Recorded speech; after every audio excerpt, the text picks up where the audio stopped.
Welcome to 40 Days with Jesus. This is day 6, and we're in a little bit different location. It's because of the message we're in today. We're in John chapter 4. And in John chapter 4, Jesus had a conversation with a woman, and they had the conversation at a well. Now, this is kind of our modern day well.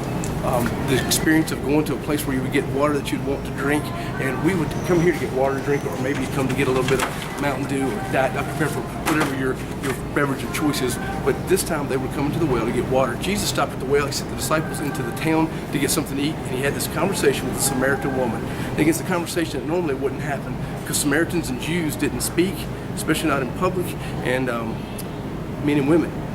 The Jewish culture didn't speak in public, and Jesus was having this conversation in public with this woman. And first thing he says to her is, "Will you give me something to drink?" And through the conversation, she says, "You don't have anything to drink with, and why are you talking to me?"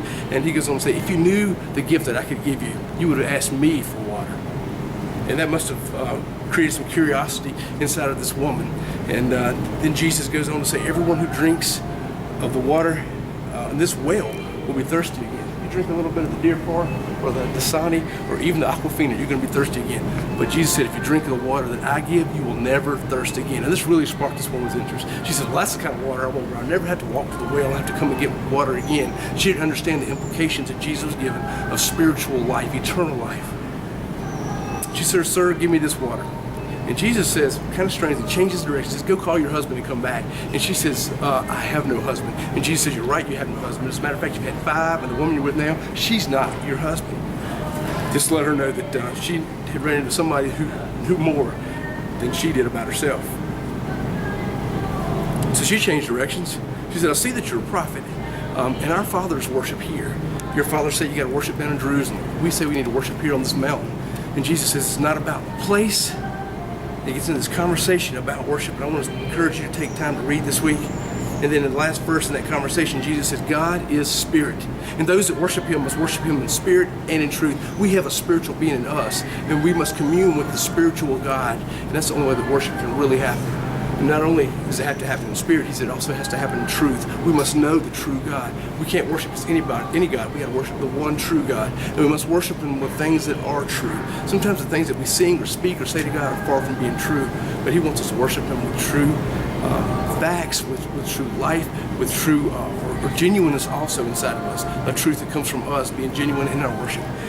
Then he goes on, and the woman says, "I know that the Messiah is coming, and when he comes, he'll explain all this to us. He'll teach us about all these things when the Messiah comes." And Jesus says, "I who speak to you am he." Jesus declared himself to be the Messiah to this woman in Samaria.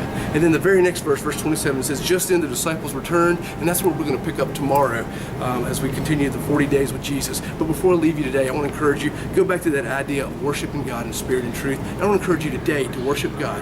Maybe just spend a few minutes now, spend time speaking to him, maybe hearing from him. That one of the best ways to hear from God is to read his word. Read John chapter 4 today. And then also prepare your hearts for worship tomorrow at Vitalize Church. Hopefully you're going to join us. The worship experience is at 9 and at 10:30. Join us at Vitalize Church. And worship doesn't just happen for that 1 hour that we're at church on Sundays. It happens all the time. And if we're already worshiping before we show up, when we gather together to worship, the worship experience will be so much greater. I encourage you, come with an attitude of worship tomorrow to church. I will see you tomorrow on 40 Days with Jesus.